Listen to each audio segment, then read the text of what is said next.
एक जण निवडून आल्यावर म्हणतो की संपूर्ण मुंब्रा हिरवा करू, तर कोणी म्हणतो अलीनगरचं नाव सीतानगर करू. असं सांगून हे निवडून येतात आणि लोक यांना निवडून देतात. पुन्हा म्हणतात राजकारणी लोक काम करत नाहीत. नेते विकास करतील कधी हे अगोदर आपण समजून घेतलं पाहिजे.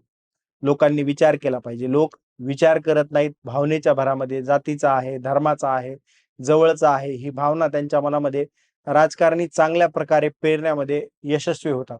आणि मग यातून त्यांना नेमकं कशासाठी निवडून दिलं पाहिजे, कोणते प्रश्न विचारले पाहिजे हे विषय बाजूला राहतात.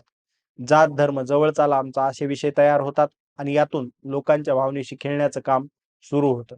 लोक जाती धर्माच्या नावाखाली निवडून देतात. त्यामुळे बेरोजगारी, स्थानिक प्रश्न, शिक्षण या प्रश्नांसारख्या महत्वाच्या मुद्द्यांना बगल दिली जाते. भारताचा विकास होईल, चांगल्या प्रकारे होईल, तो जगातील सर्वाधिक चांगल्या प्रकारे होईल किंवा कमी अधिक जास्त गतीने होईल, परंतु तो इथल्या चांगल्या कुशल लोकांमुळे होईल. इथल्या कुशल लोकांमुळे तो होणार, राजकारण्यांमुळे नाही.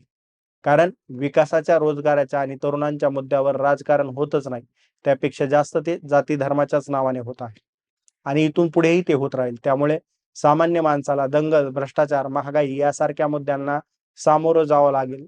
रुपया घसरला काय आणि पडला काय, महागाई वाढली काय चालेल, लोकांना भीती दाखवून, भीतीचं वातावरण निर्माण करून गोष्टी प्लॅनिंगने केल्या जातात.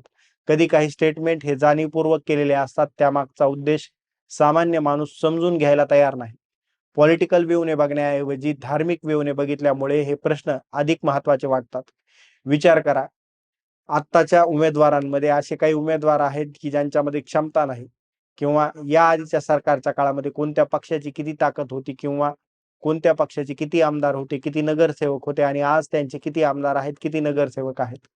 खरं कोणाला विरोध केल्याने कोणाचा फायदा होत आहे. जोपर्यंत जाती धर्माचा चष्मा निघणार नाही तोपर्यंत राजकारण समजणार नाही. सत्तेत येण्यासाठी काय केलं जाऊ शकतं हे समजून घेतलं पाहिजे. कोणाची क्षमता नसताना देखील असे अनेक उमेदवार आहेत की त्यांना सामान्य माणूस निवडून देतो आणि सामान्य माणसांच्या अडचणी माहीत नाहीत असे सुद्धा उमेदवार निवडून आलेले आहेत आणि ते वारंवार निवडून येतात. त्यांना काहीही देणं घेणं नाही, पण निवडून येतात. दोन्ही बाजूने धर्माच्या राजकारणाला खतपाणी घालून समाजामध्ये दुही निर्माण करून दोन्हीकडे राज्य करत आहेत. सामान्य माणूस दंगलीत व्यस्त असतो, मजा करून निघतात ते फक्त राजकारणी. लक्षात, प्रत्येक गोष्ट ही सत्तेसाठी केलेला एक प्रयत्न असू शकतो किंवा त्यामागे काही कारण असू शकतात. त्यामुळे पॉलिटिकल अंडरस्टँडिंग महत्वाची आहे. भांडवलदार या सगळ्या व्यवस्थेची मजा घेतात, राजकारणी सत्तेत येतात आणि तुम्ही, आम्ही सर्वसामान्य माणसं बोंबलत बसण्याचं काम करतो. राजकारण्यांना धर्म जात काही नसतं. हे सगळं जे काही असतं ते सत्तेसाठी असतं हे समजून घेणं महत्वाचं आहे.